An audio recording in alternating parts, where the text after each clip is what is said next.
All right, Kiss Army, welcome to the KissFAQ Podcast. Thank you for giving us your time today and letting us into your head. I hope we don't do any damage. This is a Kiss-related podcast by the board, for the board. We hope that you enjoy.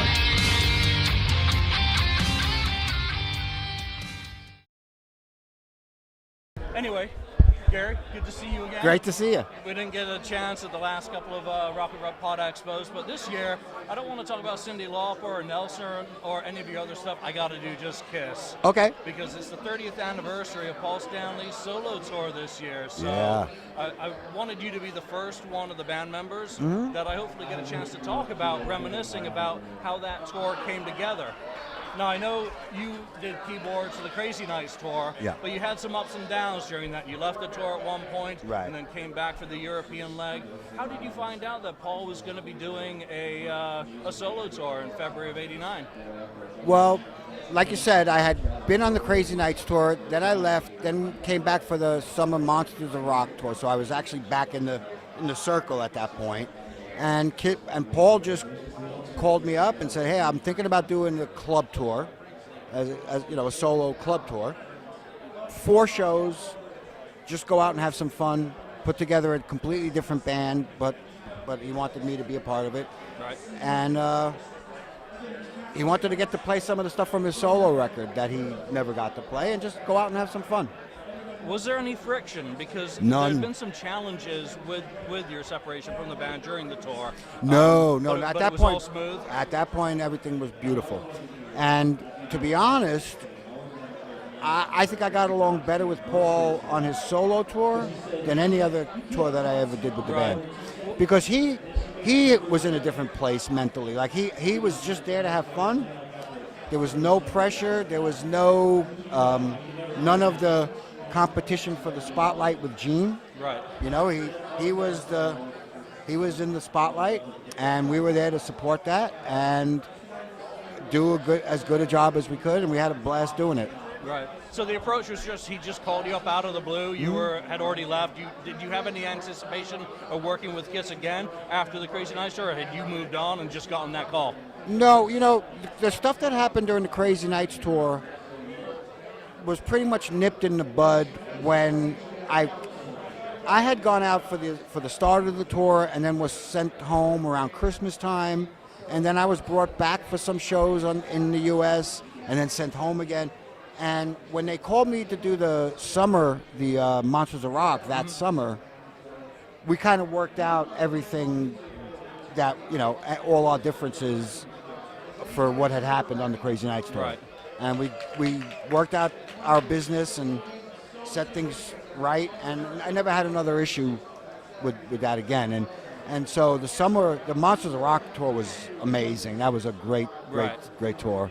Big markets though in Europe, obviously. Yeah. And you know, and when we did the Monsters tour, they had kind of revamped the set list quite a bit. Right. And pulled out a bunch of the old classics that they hadn't been playing, like Deuce and Strutter and songs that weren't in the show, and they decided to give the fans what they were actually asking for all the time, which was a lot of those old classic songs. And so we killed it. We weren't the headliners, but we were probably a lot of the times the best received band on the bill. Right.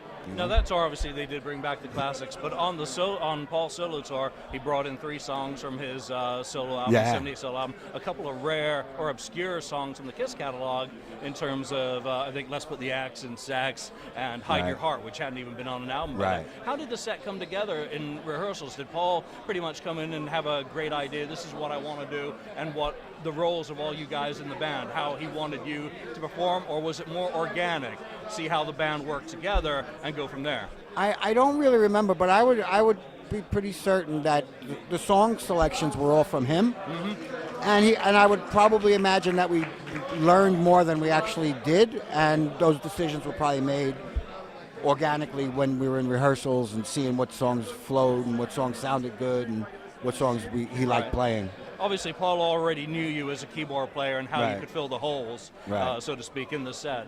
Did he give you any different direction when working with him in a solo context, or did he just bring you in because he knew how you would fill those holes? Yeah, that was pretty much the way it was. Right. He never really gave me direction. He never really gave me direction with Kiss either. You know, when I was initially hired for Kiss, it was really to play keyboards on the songs that had keyboards.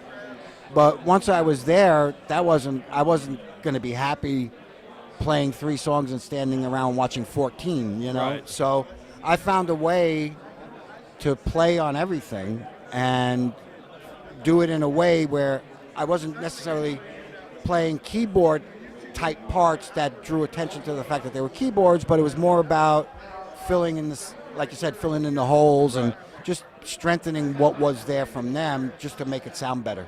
And how did it contrast? I mean, you go from these massive stages on the Monsters of Rock into basically 1,000-seat, clubs, if you could even describe it as that, you know. Oh, you mean as far as Paul's tour? That's part of what made it fun. You know, we were on one bus, band and crew, because we had a very small crew, obviously.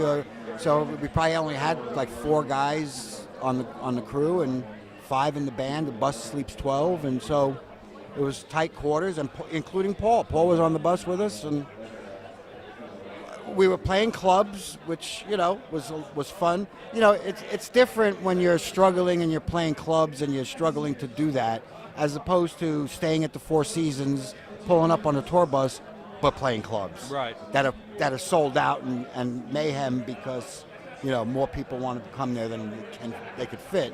So there's a bit of a different mindset about it, so it doesn't feel like you're stepping down a level. And as long as you gear up for what you're doing and you don't try to stuff a stadium show into a club, right, it's easy to do. And there wasn't pyro, there was basically just lights, Yeah. and then it was the music speaking for itself, which I Right. think has always been very important Right. to Paul Stanley, that his music can stand firmly on its own. Exactly. But how, compared with like the dynamics of having Gene Simmons and Bruce Kulick and Eric Carr on Crazy Nights, how was it with Eric Singer on drums, obviously, Derek St. James on bass? Yeah. Well, okay, Eric Singer, he and I hit it off the minute we met, and he's a phenomenal drummer. Yep. Probably my favorite rock drummer that I ever played with. Yeah, absolutely. That's a high compliment. I'm sure Eric appreciates hearing that. I'll tell you what, his playing on the first Badlands record, which was a beast. Yeah, and that was the record. I mean, they were just wrapping that record up and getting ready to start promoting it when we were doing the solo tour. So that band was brand new, and it was really. I was a fan, so but we hit it off. We have the same sarcastic sense of humor and personality, and so we got along really well. And he became my, when you're on a tour like that, you always have one guy that you call when it's time to go eat or go to the mall or whatever. Right. And on that tour, he was definitely my buddy. What about the difference between, say, Bruce Kulick and Bob Kulick on lead guitar? I mean, both of them are incredible players, but they're also very different players. Yeah, they are. But Bob, I think when it comes to a band like, with Kiss, Bob's playing probably suited the band. If you're looking at it from trying to sound like the original band, I think Bob was closer to that than Bruce actually was, because his playing was more like Ace than Bruce. And so, he kind of fit somewhere in between the two styles, and I think that was a really good. He had a great sound, a great tone, but Yeah. he was closer to Ace's kind of generation, Right. and Bruce is just a little bit younger, Yeah. and came up through a slightly different route. So that's kind of the difference that I always felt between the two. Yeah, Bob wasn't as much as a shredder like Bruce, like I think of Bruce. When I think of Bruce, I do think of that finger tapping. He's perfect for the Eddie Van Halen. Yeah, exactly. Where, Bob is more kind of a traditional bend one 70s, note and Joe Perry, Brad Whitford, that class of player. Yeah. You had Warrant opening for you. Yeah. I mean, did you guys interact with them at all? And, how were they as an act to be on the road with? Well, again, they were just getting started. They were young. Yeah, and they were just. I think the first record was just coming out. Right.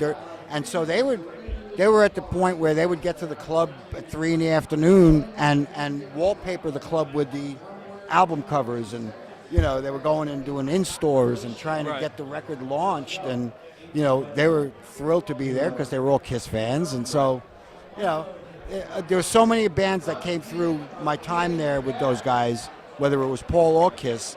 I have friendships with guys like Joey Allen or Mark Slaughter, from all these guys that opened for Kiss at one time or another, that, Ted Poley from Danger Danger.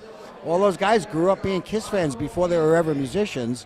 And so, like on the Hot in the Shade tour, when I had my condo where they hid me, because I was able to be hidden so well, it became a hangout spot for the opening guys. When after they were done, they'd go towel off, and when we were on, they'd come hang out in the condo with me and sing background parts with me. So for them, it was fun for Ted to be singing backgrounds on Kiss songs that he grew up listening to.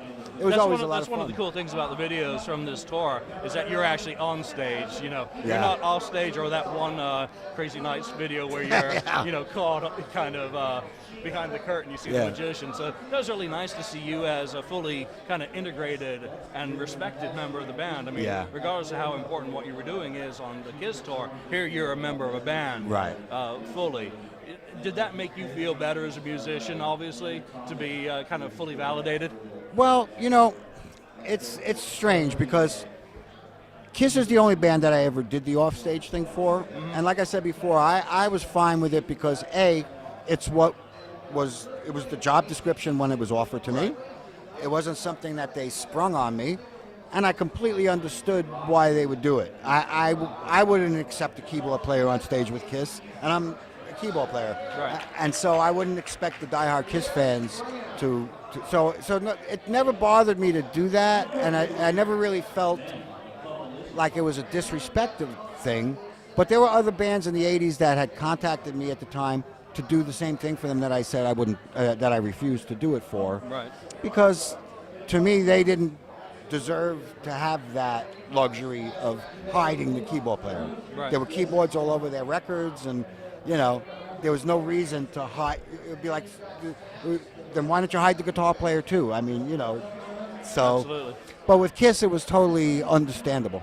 What about you as a musician? Did these gigs with Kiss and Paul Stanley, pay benefits for your career and your visibility in the industry? Did you get something out of it on a professional level other than it being a job? Yes and no. I mean, it was a job first, but hey, look, I wouldn't be sitting here talking to you 30, God.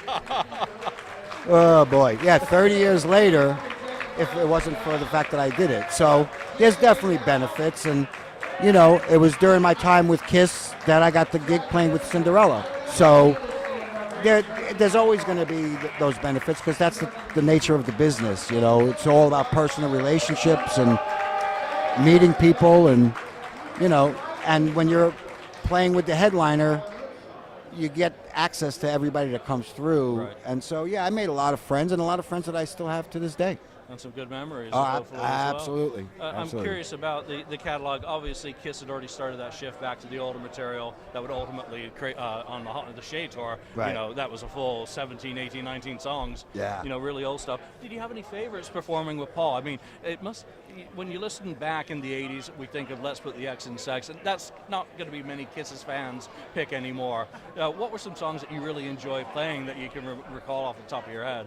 I Still Love You was probably that opening song, which became the opening song on the Hot in the Shade tour. I Still Love You and I Stole Your Love as well. Both of those were fun to play. Right. I would say those would probably be the two songs that stick out to me. And what about Paul's 78 solo album? I mean, there were 3 songs, Tonight You Belong to Me, Wouldn't You Like to Know Me, and Goodbye, which closed out the set. Were those fun to play? Yes, absolutely. And it was fun to play stuff that had never been played before. Because on the Kiss stuff that they had been playing, that we were playing, it was apparent what we were doing different or what we were doing the same, and if there was something that Paul wanted us to do the same. But on those songs, there was no reference. And so, we were able to create what we did with them from scratch, as opposed to trying to. What about and were there any songs that you really were grind to get through on a nightly basis? You're like, gotta do Let's Put the X again. I'm sorry, that's an easy target for me. It's never been one of my favorites, but it's the best they could do at the time. Yeah, I don't know. Yeah, that wasn't my favorite either. I don't even want to go into it, but maybe when the mics are turned off. But no, I mean, it was all fun. Nothing sticks out 30 years later as being, oh man, I hated that or anything like that. It was just that whole when that topic comes up, the Paul Stanley solo tour, it's just nothing but good memories to me. No, and it was over so quickly. I mean, you got to throw in a Zeppelin song in there as well, Communication Breakdown. I mean, Paul had done a whole lot of love in the 80s a few times with Kiss, but nice to hear him throw kind of that nod to one of his inspirations into the set. Absolutely. Well, we used to do that at Soundcheck every day, even with Kiss. Paul would, when it came time, once everything was dialed in and it came time to play a song, a lot of times it wouldn't be a Kiss song. For the sound check, a lot of times. Every time I've talked to you, you've been very positive about your experiences with Kiss, even when you've described some of the challenges that you went through. Were there any lowlights on this tour that you can recall, working with Paul, other than it maybe being too short? Yeah, that would be the only thing. I mean, because like I was saying earlier, it started out as 4 shows, and it quickly grew to, 10 or 12 or however many. And the offers were coming in for Japan and for Europe and all of that stuff, but we ended up having to pull the plug and not accept those dates because it was going to conflict with Kiss. Right. And it was going to start conflicting with the recording of Hot in the Shade. Exactly. What are you working on these days? I mean, you live around Nashville. You still work, obviously. Yep. What's going on in Gary Corbett's life that you'd like to tell everyone about? Oh, well, I've been doing a little bit of everything. I've done country music. I've toured with a country artist, a Nashville country artist, for almost 8 years. Right. Been doing the scrap metal thing with the Nelson twins and Mark Slaughter and those, and Lita Ford and Dee Snider. What a great bunch of people. Yeah. I mean, in terms of niceness, the Nelson guys are some of the nicest human beings that anyone can meet. Yeah. Mark Slaughter, one of the nicest human beings anyone can meet. Yeah. And Lita's a sweetheart, too. Absolutely. So, yeah, we just came back from Alaska, about a month ago. But we did 4 shows up there with Kip Winger and Jack Russell along with us as well. That's some great 80s bands there, Yeah, and doing those shows, it's so much fun because we're playing 3 songs from each one of the artists, and so the set is nothing but hits. Right.